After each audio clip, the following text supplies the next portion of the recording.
samahan niyo ako pumunta ng David Salon for today's video. So, hi guys! For today's video guys, tara samahan niyo akong pumunta ng SM again. Of course, with Gracie and Mama. So, for today's video, kaya ako pupunta ng SM dahil nga, bibili ako ng sapatos ni Gracie. Dahil ngayong Saturday ay mag-aabay, hindi siya abay, magpa-flower girl siya sa kasal ng aming kaibigan. So, excited na siyang bumili guys dahil nga gustong-gusto niya yung mga ginagawa niyang ganyan. And ayan na, nakikita niyo naman kung gaano siya ka-excited makakita ng sapatos. But anyway, tara samahan niyo kami for today's video. Let's go! For today's video. So, ito guys, nandito na ako sa SM. Sa SM na po. Kasama ko yung bulinggit. Ayun. Kasama ko yung bulinggit na yan. So, here you go. Let's go, Gracie. Perfect. Bakit? So, papunta na kami guys. Bobit, kuya, bus. At isa rin pala sa mga reason kaya ako nagpunta ng SM dahil today is pamper day. Magpapa-treatment ako ng buhok ko guys kasi nga medyo nag-dry na siya. So kailangan ko ipa-treatment naman ulit. Actually si Happy may gusto nito. Sabi ko ayoko dahil nga expensive. Pero yun nga, deserve ko daw to. So tara, samahan nyo kami. Ano si Kuya Alex?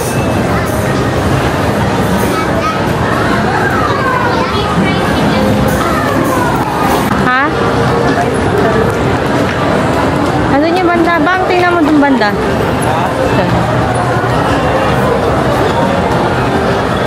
David Salon.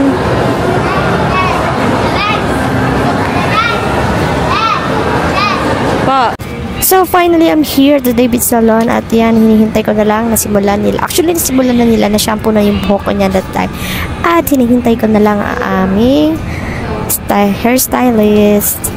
At habang nakaupo ako sa chair na yan, ang si Gracie ay nandun sa labas, nagmo-moment.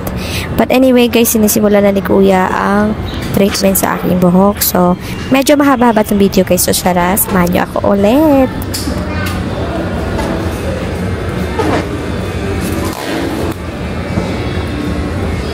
Ganda ng plastic. Babad ko lang muna. Opo, thank you. Jellyfish ka. Hindi ko alam. Ba't ka tinali ganyan? Walang tea. Great. Ano sasabi mo? Jellyfish mo. At habang hinihintay ko ang aking hair guys, binabad muna nila ng 15 minutes.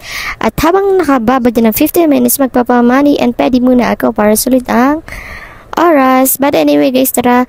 At yan, medyo naninibago ako. At yan, sinisimula na ni Kuya i-blower ang aking hair at si ate habang pinagpapatuloy niya ang aking mani and pedi. And then, after ibabad ng 15 minutes, sinisimula na nilang plancha ng aking hair. At dahil nga mahaba ang hair ko, hindi lang isa ang nag-ayos sa akin yan dahil dalawa sila ni Kuya. Medyo matagal din talaga ako hindi nakabalik ng salon guys dahil last year pa ako treatment. Actually, hindi siya treatment before reband. At ayoko na sana ipagalaw yung hair ko dahil nga ayoko nang magkaroon ng chemical yung hair ko. Pero nga, kailangan kasi nagde-dry na talaga siya. Guys, kung meron naman kayong alam na salon na gumagamit ng organic na pang-treatment, just PM me please. Dahil nga gusto ko i-maintain ang aking hair na hindi ma-dry. So, please help me. So, finally guys, tapos na tayo sa aking hair treatment. 3 hours?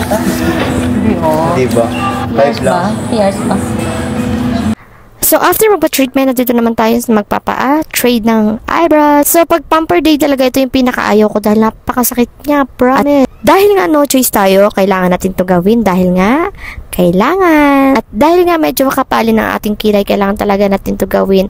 At hindi ko naman masyado pinapanimpisan, pinapalinis ko lang naman talaga yung eyebrows ko, guys. Kasi hindi ako sanay na manipis ang kilay. Palagi ko naman nire-remind sa ate tuwing magsisimula kami na ate, wag mong nipisan, linis lang. Buti na lang talaga lagi nandiyan si Ate Joy para gawin yan. Dahil nga, lagi siya nakaalalay kasi nga napakasakit niya. Ang bilin sa akin ni Ate Joy, after a month, dapat bumabalik ako para malinis siya. Pero, nangyayari, after 2 months pa ako nakakabalik, guys. Kaya, ayun. Kaya ayun, medyo masakit pagka ginawa na ulit ni ate. Tinatawanan nga ako ni ate Joyce dahil sabi niya nga sa akin, hindi pa daw ako nasasanay. Ang sabi ko naman, hindi talaga ako sanay masaktan. Charot.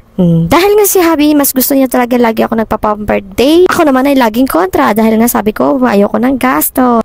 Pero ika nga ni Habi, you deserve it. Oh, diba? Charot. Kasi nga before guys, hindi naman talaga ako nagkaganito. At dahil wala naman akong perang pang paganito. And then, since nung nakilala ko si Habi, lagi niya sinasabi sa akin, love, you deserve to go out, treat yourself, get pamper yourself, and do what you want. Pero si ako naman ang hihinayang sa pera guys, kaya sinasabi ko na lang kay Lovey na no, it's okay, I can make it. Pero this time pumayag ako guys dahil nga ayoko makipagtalo sa kanya kasi nga nagagalit siya kapag hindi ko ginawa. Last time na nagtalo kami dahil nga sabi niya bakit daw tinatanggihan ko yung mga bagay na ganito na gusto niya gawin para sa akin. Ika nga niya, I'm your husband, I just wanted to treat you good. So please do it for me. So dahil nga galit na siya guys, hindi na ako pumalag. Kaya ayan, I thank you Happy for this. So Lovey, if you're watching this, thank you so much and I love you so much. So ayun na mga day, ang dami ko nang dinaldal sa inyo. Let's go back to the video na. At ayun na nga, tapos na kami mag-pamper day at pumunta naman si Gracie sa claw machines dahil ngayon yung kanyang request. At after nila mag-try do sa claw machine guys, bumaba naman kami dito dahil nga naghahanap kami ng tempered glass. Dahil nga kasama ko si Alex at si John Louie, kailangan daw nila ng tempered glass sa kanila mga cellphone. Kaya ayun, bumaba kami para hanapin kung saan kami pwede magpa-tempered ng mga cellphone nila.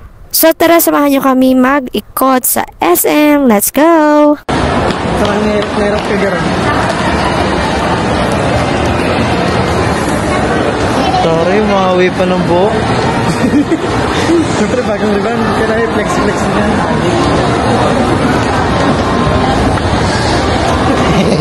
Wala hawa ah.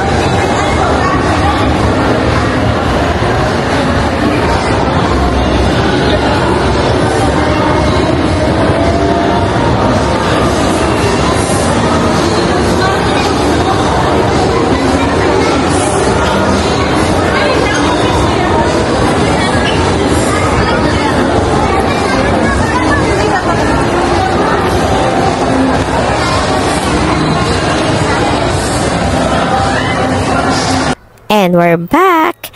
Bumalik kami dito sa may claw machine guys dahil nga hindi pa tapos ang aking nanay sa kanyang mani and pedi. And habang hinihintay namin siya, nandito kami nakatambay sa may claw machine dahil nga si Gracie gusto niya itry ang ganitong mga laro. Medyo nababad trip na siya dahil nga nakakuha yung kuya niya ng teddy bear and siya hindi niya magawa sa kanya sarili. Pero sabi ko nga sa kanya, next time yun ay ulit itry dahil nga hindi pa siya pwede dyan, hindi niya naman siya marunong. Pero tinry pala niya isang beses yan, pero yun nga nasayang lang dahil nga hindi marunong guys, sayang. And sabi ko naman sa kanya, okay na yan dahil nakakuha naman sila ng teddy bear ng kanyang kuya.